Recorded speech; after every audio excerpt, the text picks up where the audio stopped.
Wolves once lived throughout the northern continents of the world, but these supreme predators became outlawed by humans.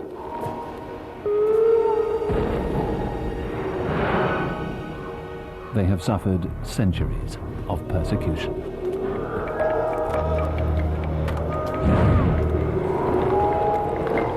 Feared as dangerous pests, they were driven from most of Europe.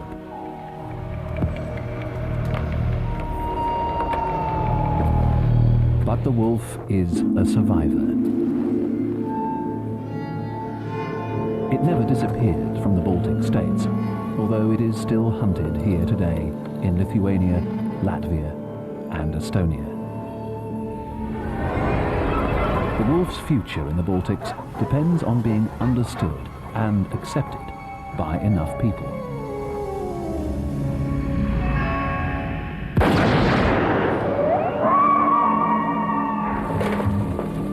Despite opposition, the wolf has a chance to survive here.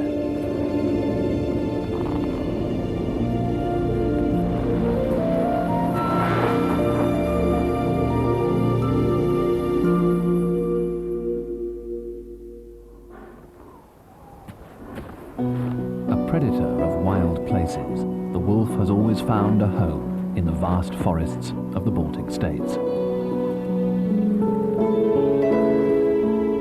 Intelligent and adaptable, wolves can survive wherever there's something to eat. Game animals are their main prey: deer, wild boar, and moose.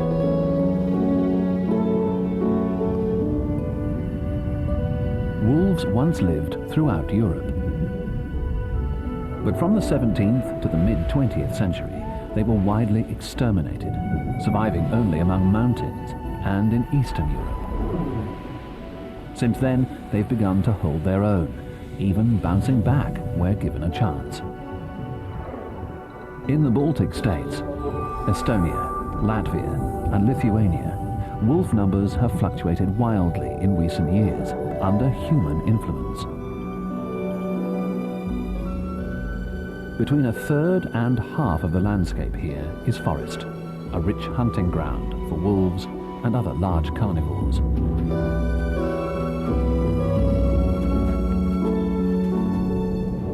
But it isn't total wilderness.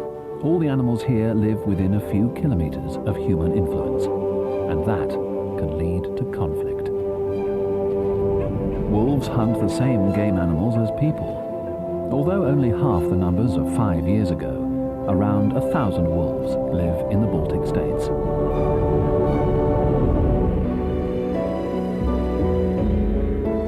Inhabitants of remote farms and small villages often worry about the safety of their livestock, and exaggerated stories of wolves attacking people can lead to irrational fears persisting.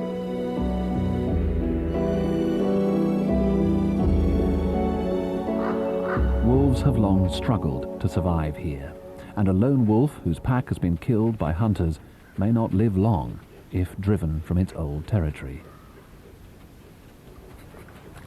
Loners forced to travel through unfamiliar land often starve. A wolf needs about 2 kilos of meat every day, but if hungry, it'll take anything it can catch. Even a vole is better than nothing.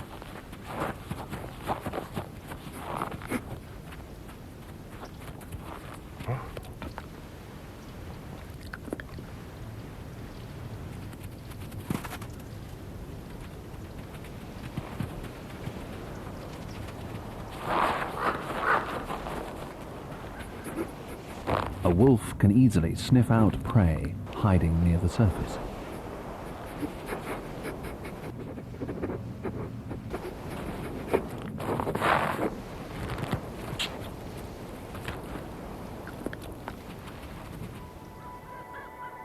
Wolves share these frozen forests with another predator that has disappeared from most of Europe, but which still lives here in the Baltic states.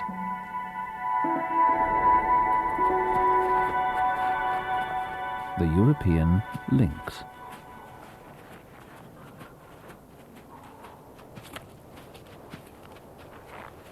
Unlike wolves, these cats rely on stealth more than stamina. Prey that sees them coming usually escapes.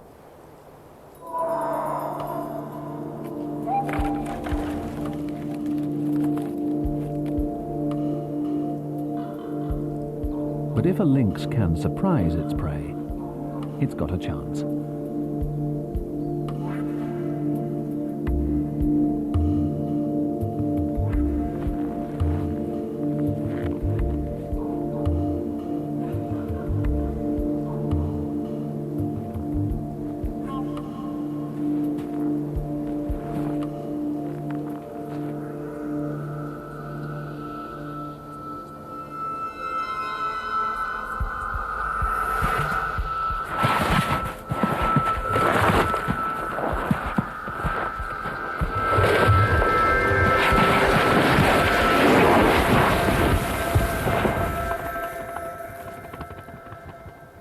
A lynx doesn't always succeed.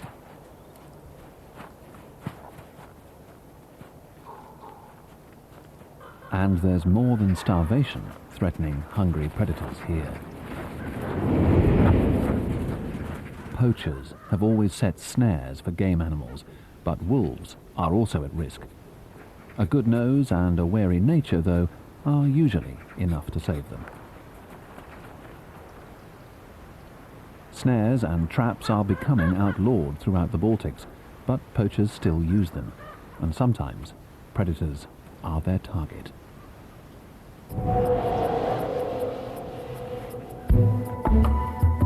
Meat is a powerful lure.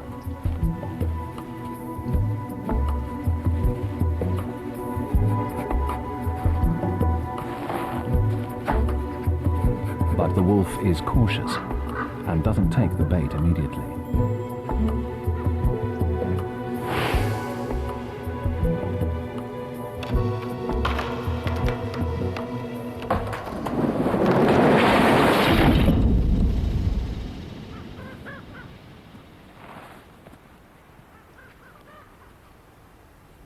A greater danger to a lone wolf, though, is often other wolves.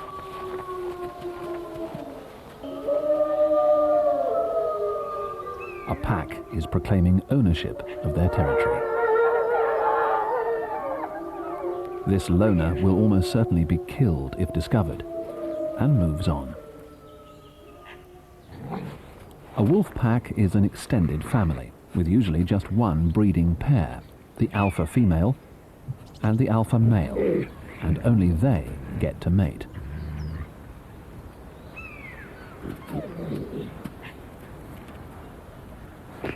The rest of the pack are their youngsters from the previous 2 years. The family hunts together and shares the spoils.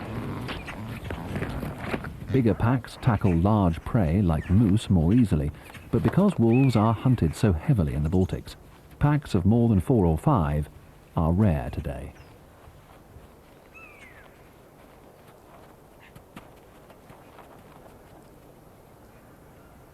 Some meat has been left for later, but it can attract scavengers.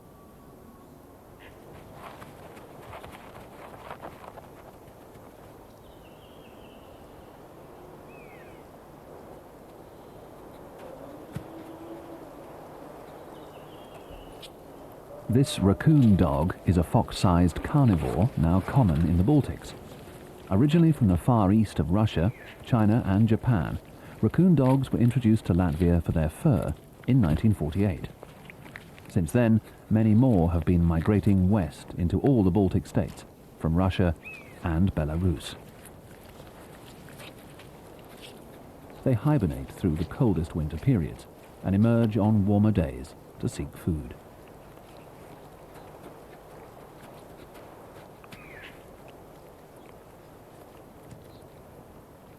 Raccoon dogs form new pairs each year, which stay together throughout the following breeding season.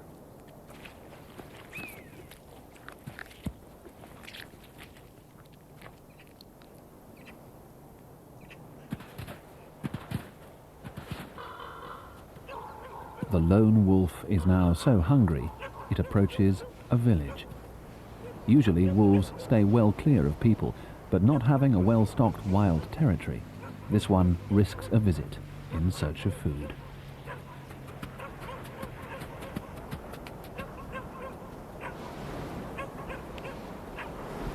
The alarm is raised by man's best friend.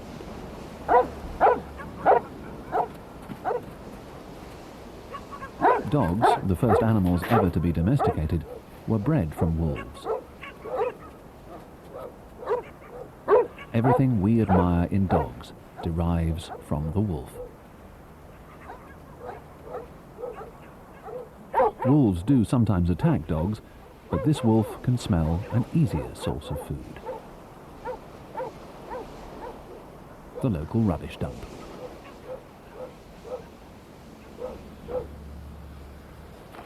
A little rummaging reveals some discarded offal. But the wolf is unsettled by the noisy attention it's attracted.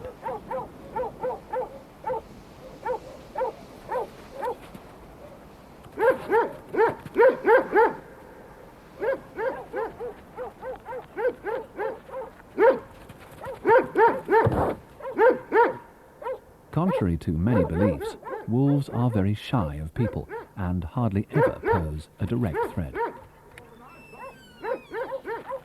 Of the very few wolves that have attacked people in the last 100 years, most were rabid, but today rabies is extremely rare in wolves. However, our fear remains rooted in folklore, with little basis in reality.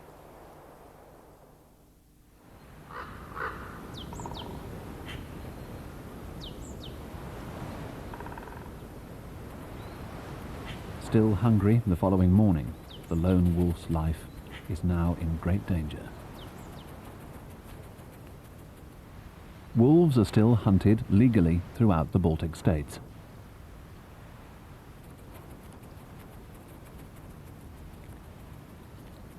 Lured by carcasses, they become easy targets.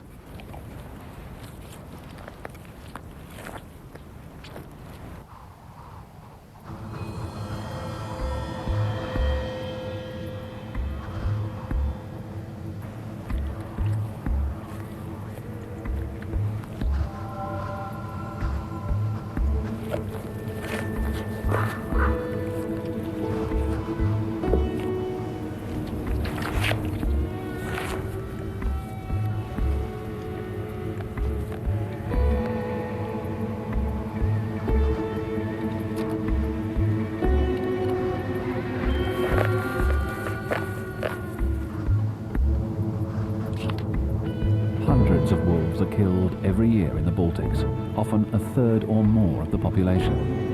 And this is only one method.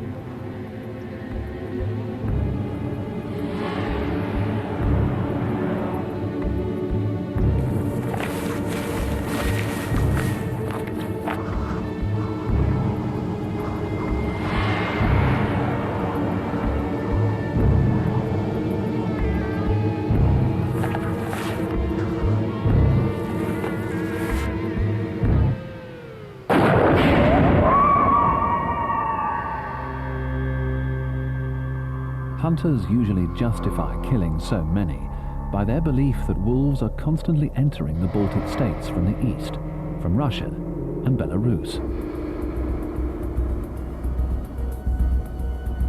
However many they kill, they claim that more will arrive to take their place.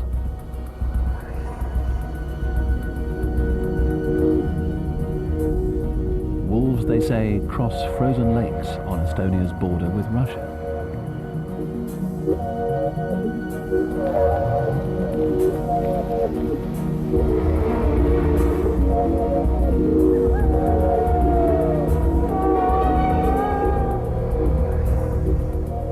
And the eastern borders of Latvia and Lithuania are no barrier to migrating wolves.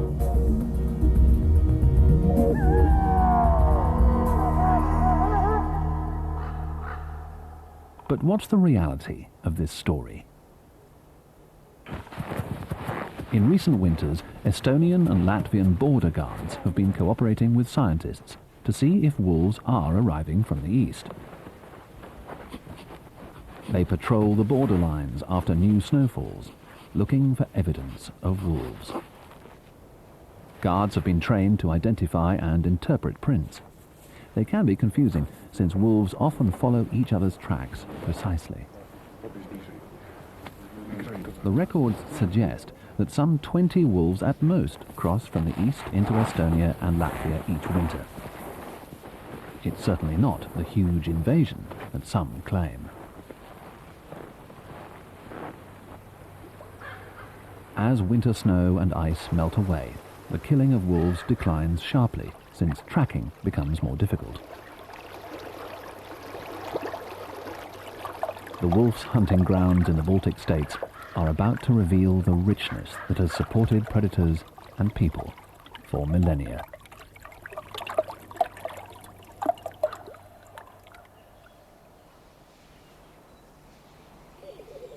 The sound of displaying birds signals the arrival of spring. Black grouse strut their stuff in front of females on traditional display sites.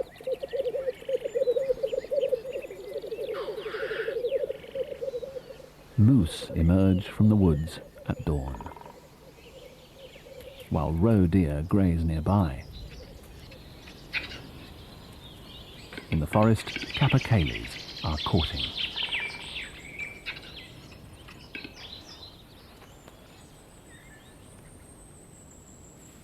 The extensive woodlands of the Baltic states support a huge diversity of wildlife.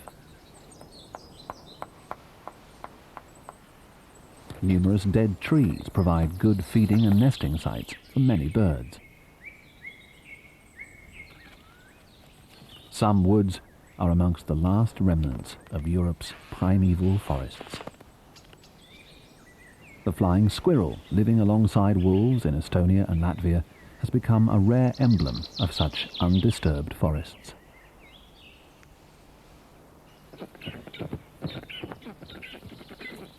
The Baltics are also a major stronghold for black storks, which have virtually disappeared from Central Europe, where they were once widespread.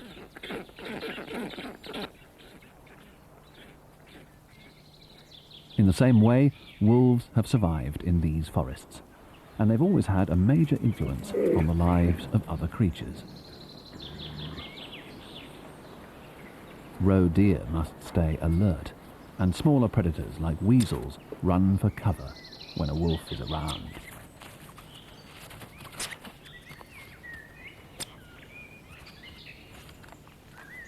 The game animals valued by hunters evolved alongside wolves. Down the ages, only the fittest and fastest survive. The wolf has helped to shape them.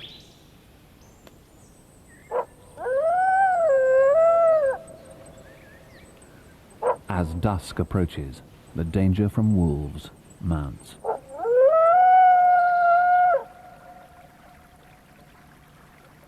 And one Baltic animal is increasingly on the wolf's menu.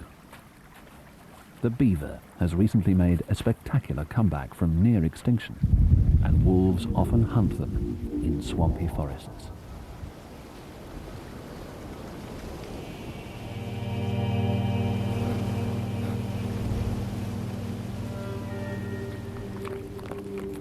While felling trees away from the water's edge, beavers are vulnerable.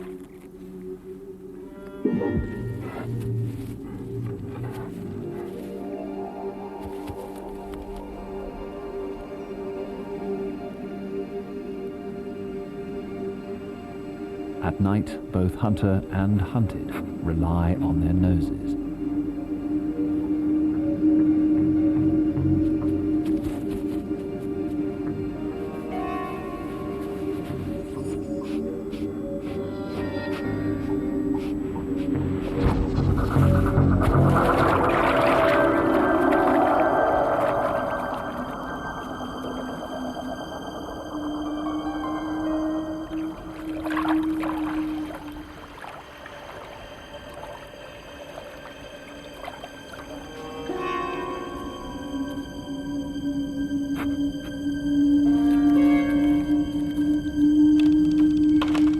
Beavers aren't built for speed over land, but water offers safety.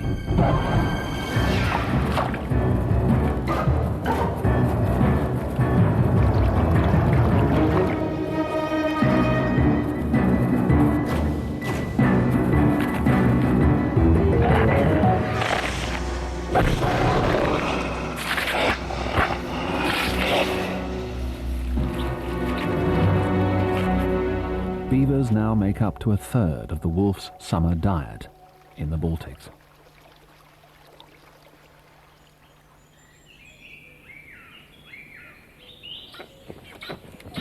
The young black storks are growing fast.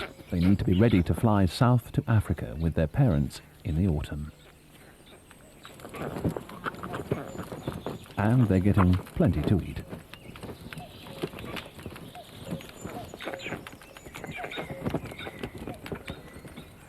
A wolf continues its own never-ending quest for food.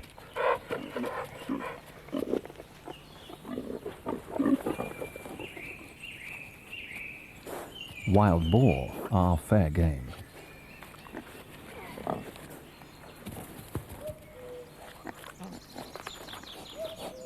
A fully grown adult is no soft target though, and lone wolves mostly take piglets.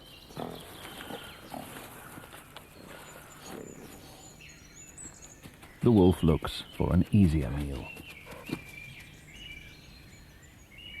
Perhaps some scraps of food dropped by the storks.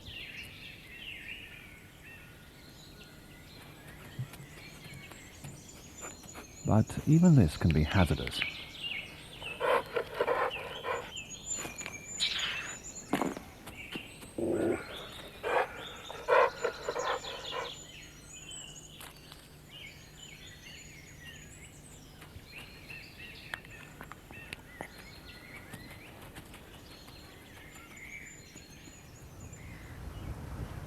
Out on the marshes, an alien predator is hunting, and water birds are at risk. Raccoon dogs swim well, and these invaders are taking a toll here. But the raccoon dog has enemies too.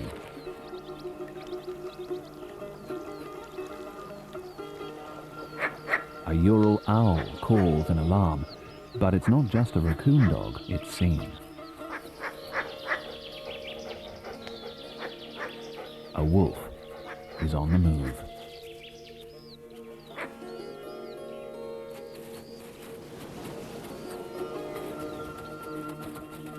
Wolves kill raccoon dogs. Some say they kill more than they eat, perhaps viewing raccoon dogs as competitors for small prey.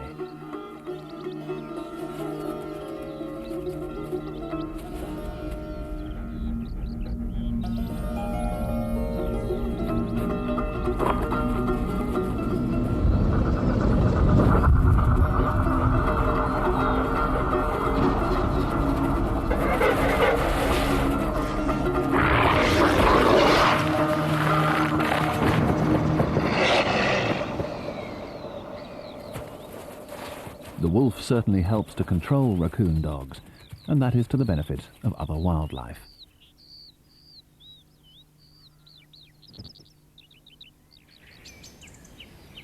In the woods there is new life, in a burrow under a pine tree.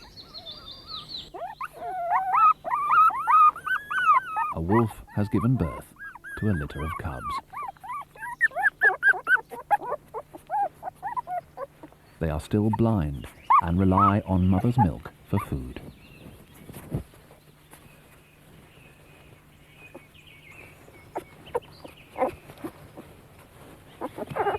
Wolf litters can number 13, but 7 or 8 is usually the maximum in the Baltics. Not all of these cubs will survive their first few weeks, however much care they get. Diseases are common, and there's only enough food for all in exceptional years. If half of them survive to wean, they'll have done well. And down the years, wolf cubs in the Baltics have faced further dangers, especially when born where hunters were likely to find them.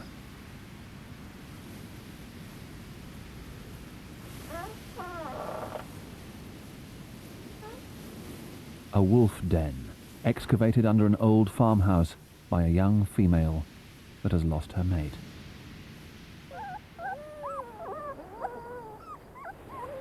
These cubs have had a hard time already. They've not been getting enough to eat, and only 3 survive. Worse still, their mother has been seen coming and going, and the hunters return, equipped for action.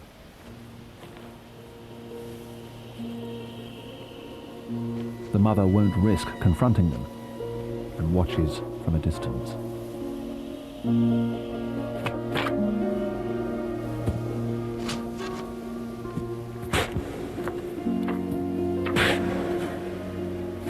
It used to be a regular practice to excavate any wolf dens discovered, but it's now rare and frowned upon by most people in the Baltic states.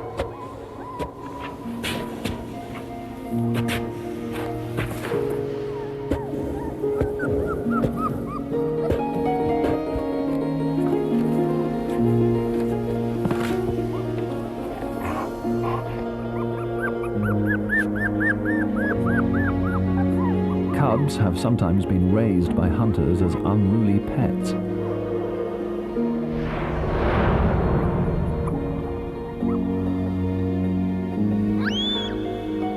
But in past campaigns to control wolves, most were killed.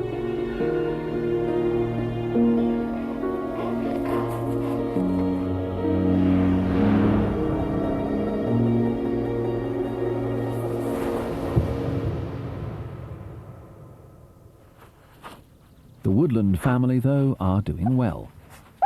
Now 3 weeks old, their eyes are open, and they're much more active. They're still being suckled, but their horizons are about to get much wider.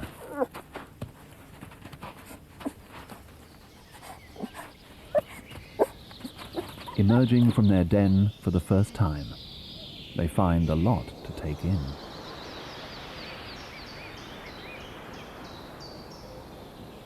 And they're learning to compete in wolf society.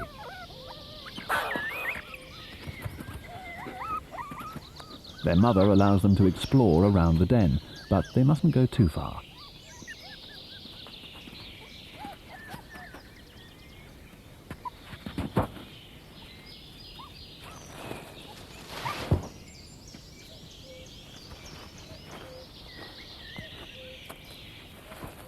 She keeps a watchful eye on them.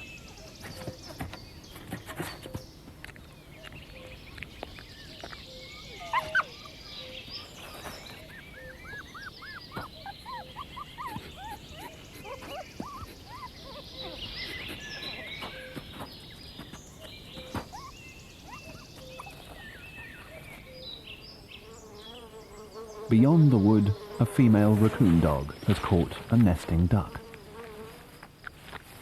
Her mate was killed by a wolf, but she is still hunting to feed her well-grown youngsters. Raccoon dogs raise up to 10 cubs, and now that fewer are killed for fur, they outnumber foxes in some areas. They wreak havoc on small prey and nesting birds, and can carry rabies, and there aren't enough wolves to control them effectively.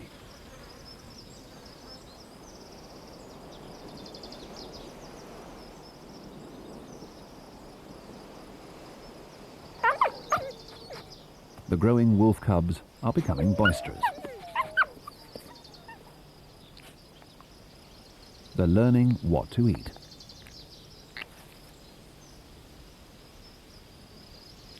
Old bones show more promise than grass. Milk is still what they know best, but their mother is trying to wean them off that. Maybe father can help. But there's no joy there either. So it's back to the rough games that are part of growing up for a wolf.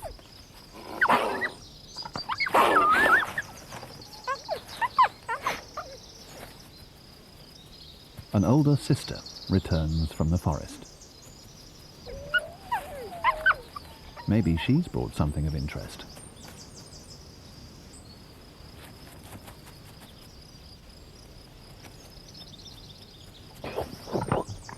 She regurgitates some partially digested meat.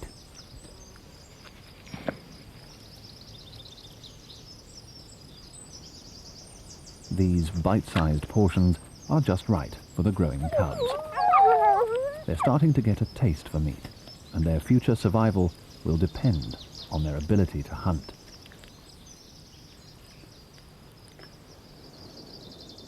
In the wild Baltic woodlands, another large predator is raising its family.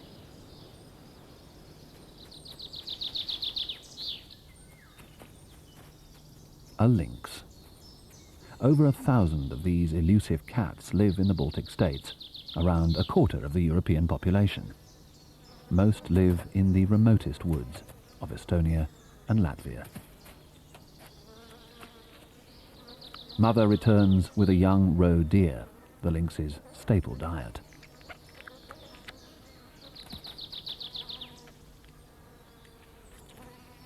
She'll only eat a little. Just half a kilo of meat a day is enough. She's raising her typically small family of just 3 cubs alone. Lynxes are hunted in the Baltics, mainly because they kill roe deer. Their numbers have fallen here recently, but this may reflect a decline in roe deer and increasing human use of woodland, on top of hunting and poaching.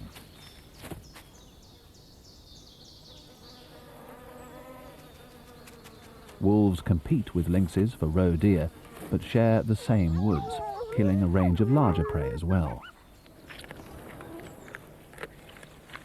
The growing cubs need more and more meat, and must learn to fight for their share.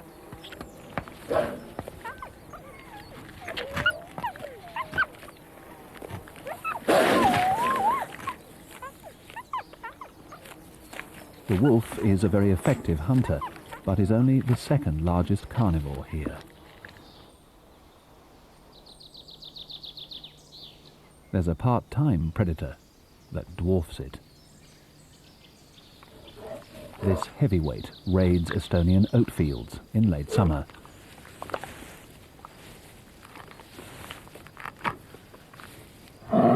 Despite their size, brown bears eat a lot of seeds, nuts, and fruit. Some 200 bears live in Estonia, and a handful in Latvia.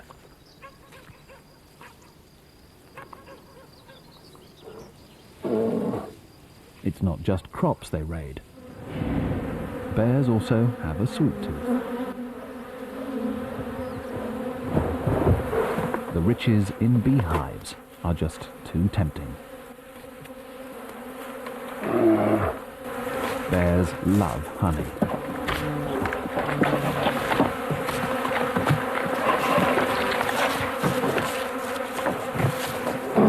They rely on thick fur to protect them from stings. Some traditional beehives are designed to be bear-proof, but these are a soft touch. Bears themselves have been exploited in many ways for centuries. An annual quota of some 30 bears is still hunted legally in Estonia. And bears may only survive here if their forest retreats remain intact.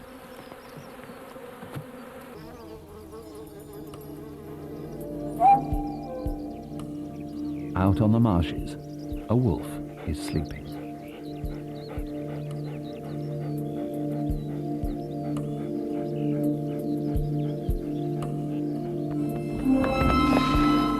But the chance of a meal stirs it into action.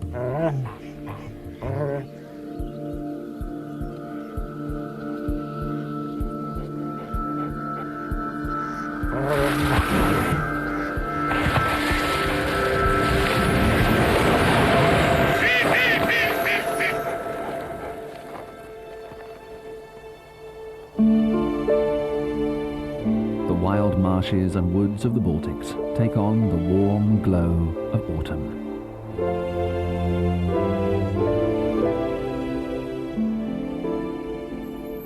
The seasons here are strongly marked and control the lives of their inhabitants in many ways.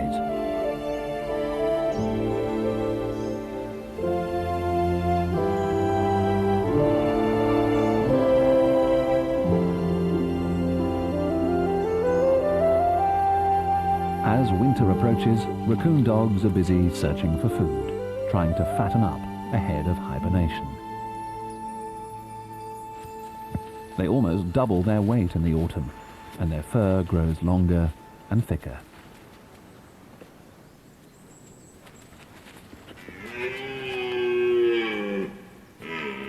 Red deer are beginning their rut. The stags are out to impress the hinds.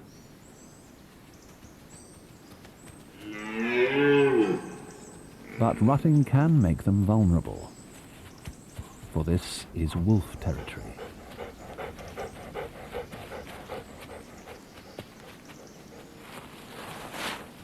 A pair of wolves scent mark their patch.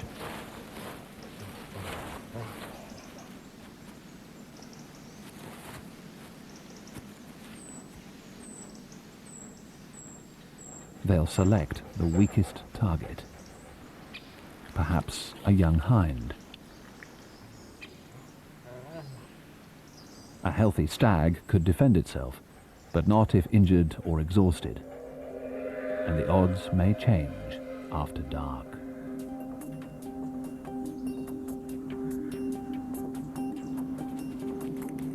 The raccoon dog is still searching for food, and something else is stirring.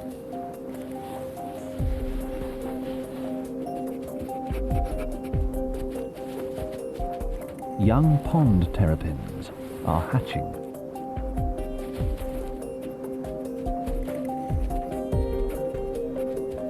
For some, life will be short and brutal.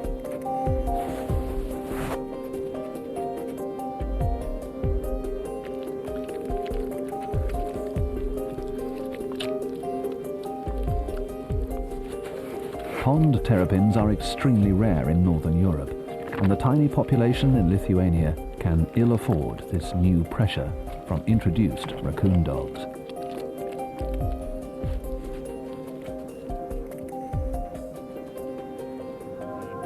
A further drama unfolds under cover of night.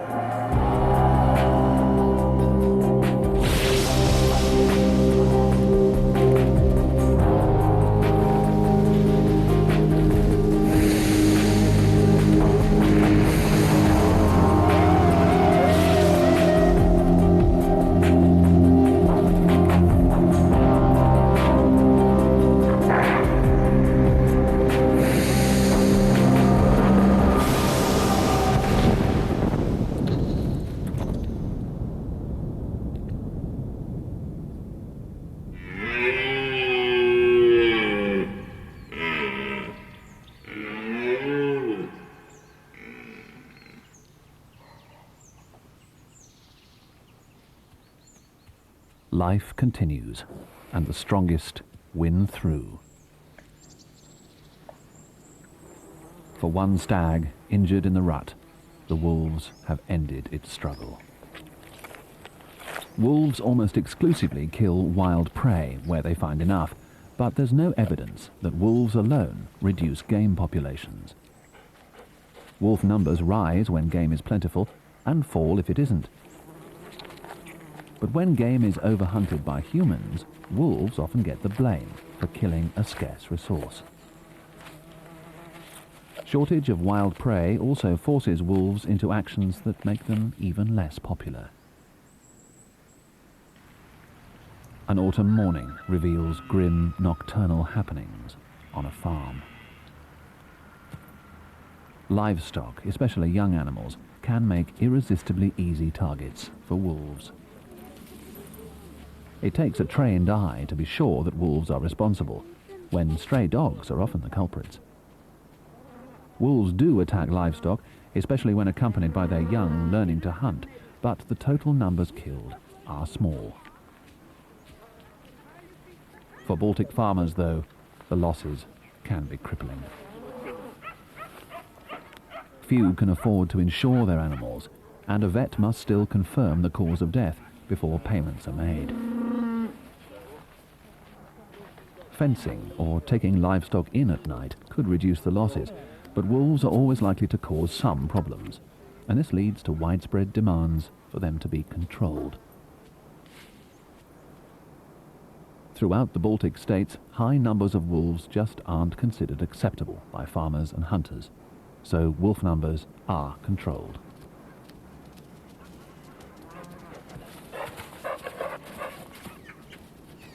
The first snows of winter spell trouble for wolves.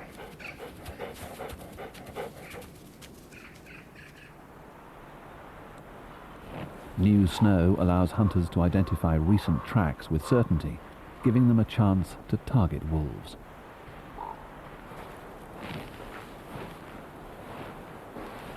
Fresh tracks leading into a patch of woodland mean that wolves have just passed by. And if the hunters circle the area and find no tracks leading out of the woodland, they'll try to corner the wolves. They do it with lines of flags.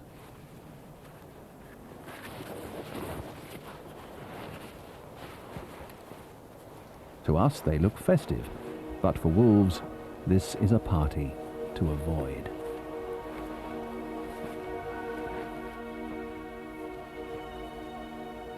Once the circle of flags is complete, it's time to rouse the wolves.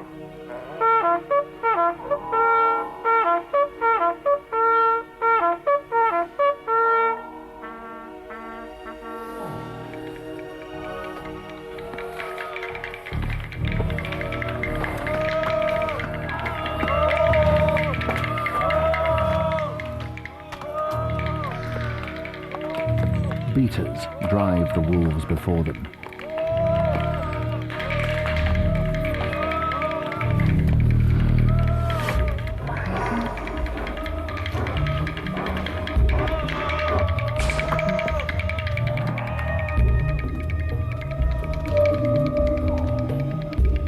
Hunters wait quietly in the trees ahead.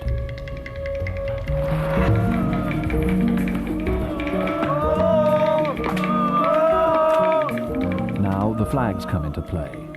The wolves seem to view them as an alien barrier which they're afraid to cross.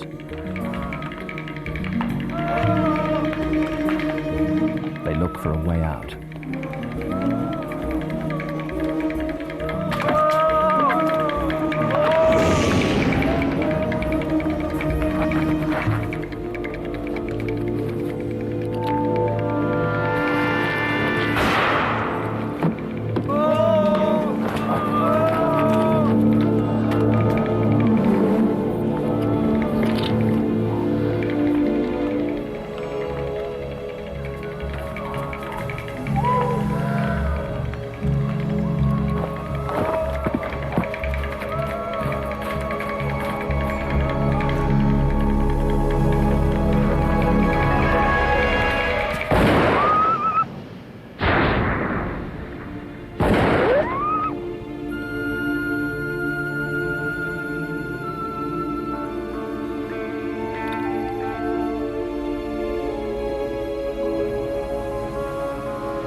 Entire packs are sometimes shot by this method, but not always. If a wolf ever learns to cross the line of flags, it will never be trapped by them again.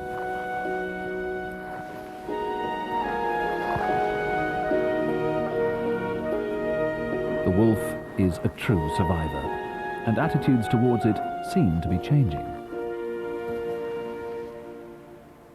Just across the Lithuanian border in Poland, an injured female wolf was recently brought to a vet. She had been caught by an illegal wire snare and was badly injured.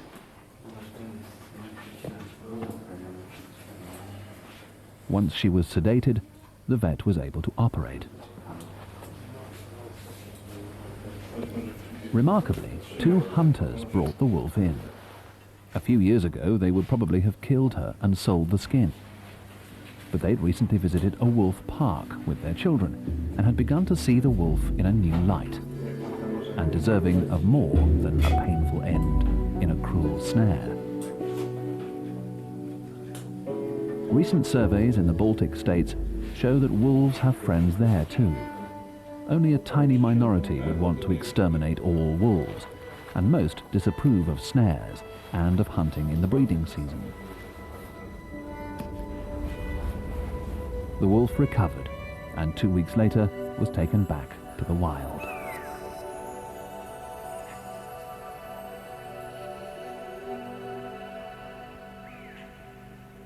She was sedated and fitted with a radio collar to allow scientists to follow her movements.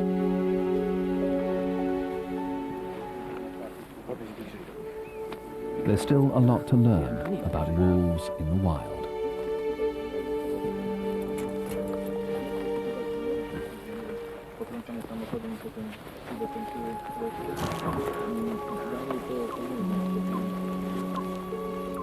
Once she came round, she was set free.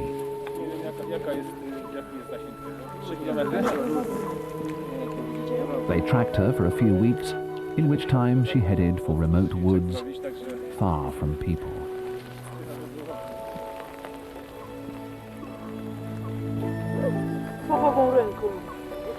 Nine months later, they tracked her down again and found that she now had a mate. Given half a chance, the wolf can bounce back.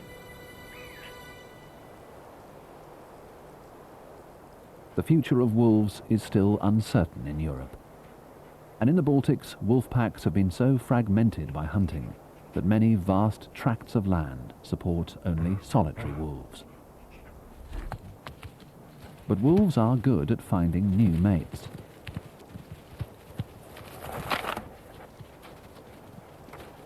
And their ability to reproduce quickly has made them resilient in the face of sustained hunting campaigns in the past.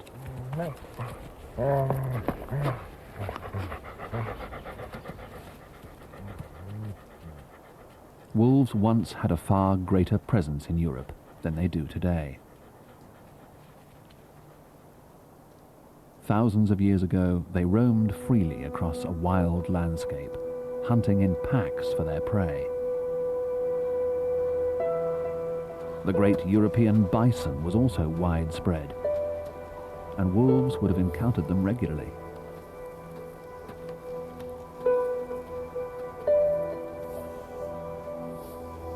The bison's strength and weaponry allowed them to live alongside the wolf, although the old, the weak, and the young would have been at risk.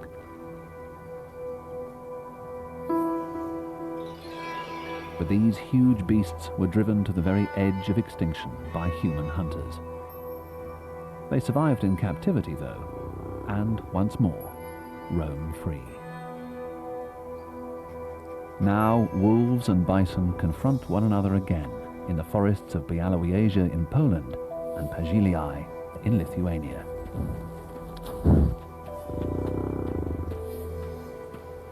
Wolves have so far proved invincible, despite centuries of human persecution, but we have pushed them to the wildest fringes of Europe. Today, their chances of living unmolested depend critically on our attitudes towards them. Wolves are intelligent, sociable animals that survive wherever they find enough to eat and are not mercilessly hunted. They can live alongside us, and if we choose to, we can give them living space.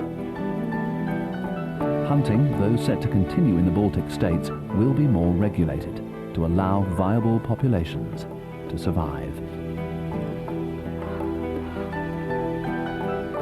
Now that wolves are better understood, their dark history of total persecution in Europe should never be repeated.